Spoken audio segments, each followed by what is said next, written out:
In the apocalypse, a zombie virus erupted, and humanity was virtually extinct. To survive, Andy's family fled to a boat, where they had been drifting on the river for 2 years. Since zombies couldn't swim, they were temporarily safe. One day, Andy saw a child playing on the shore and waved excitedly to them. Soon, the child's parents appeared. The man eyed Andy warily and revealed a handgun tucked into his waistband. Seeing this, Andy's smile faded. After all, in the end times, survivors might turn on each other over scraps of food. Trust was a luxury no one could afford. That day, Andy spotted many floating aid packages in the river. He hoped they might contain something useful, but when he opened one, he found only a metal spike and a bracelet. The spike was designed to end one's life after infection, while the bracelet indicated how much time you had left before turning into a zombie. The contents of the aid package only deepened Andy's despair. His wife then told him they had only enough food for another day or two.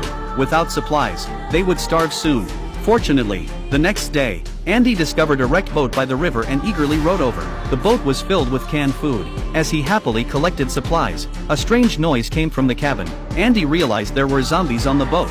He didn't dare stay and quickly left with what he had gathered enough to last them another month. Andy was awakened by his daughter's crying. As he held her and prepared to find his wife, he noticed a pool of blood on the floor. A sense of foreboding washed over him. He rushed to the bathroom and found his wife bandaging a wound.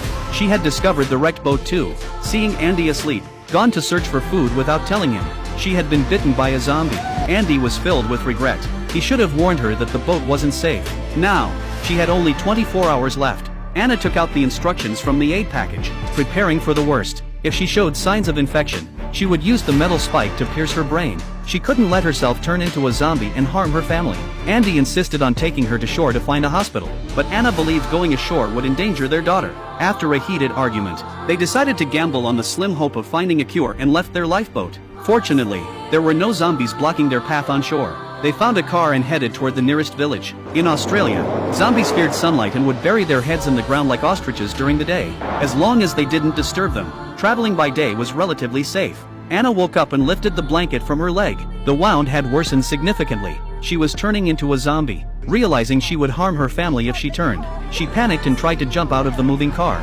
Fortunately, Andy grabbed her just in time, before the car had even stopped. Kai rushed out and ran into the wilderness. She didn't want to be a burden to her family anymore. Just moments ago, the man had ended his wife's life because she had turned into a zombie. What's worse, she had bitten him, and he had only 24 hours left before he became a zombie too. He wasn't afraid of death. His wife's passing had already drained him of the will to live. The only thing he couldn't let go of was their daughter. If he couldn't find a way to save her within a day, she would surely die. He suddenly remembered the family he had encountered by the river. If he could leave his daughter with them, she might have a chance. So, he picked up his daughter and set off.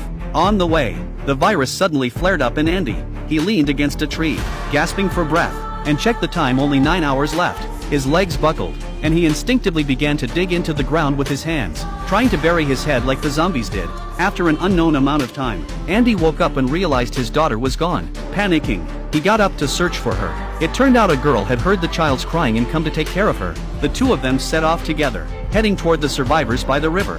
When they reached the riverbank, the small boat they had left earlier was still there. They followed the river back and soon found their campsite. Strangely, the family was nowhere to be seen, but fresh crumbs of cake indicated they were nearby. Andy took his daughter into the woods and saw the man of the family digging a hole with all his might. Seeing Andy, the man dropped his shovel and walked up to Andy. He revealed the zombie bite on his neck. Realizing he was infected and couldn't protect his family, he had decided to take them all with him. The deep hole he was digging was to be their family grave. He still had 6 bullets in his gun, 2 of which he would leave for Andy.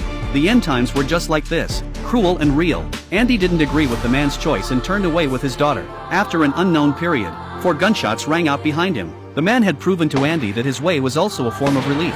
Andy was indeed cornered. He sat in the woods with his daughter behind him, holding a gun and facing the brutal choice between life and death.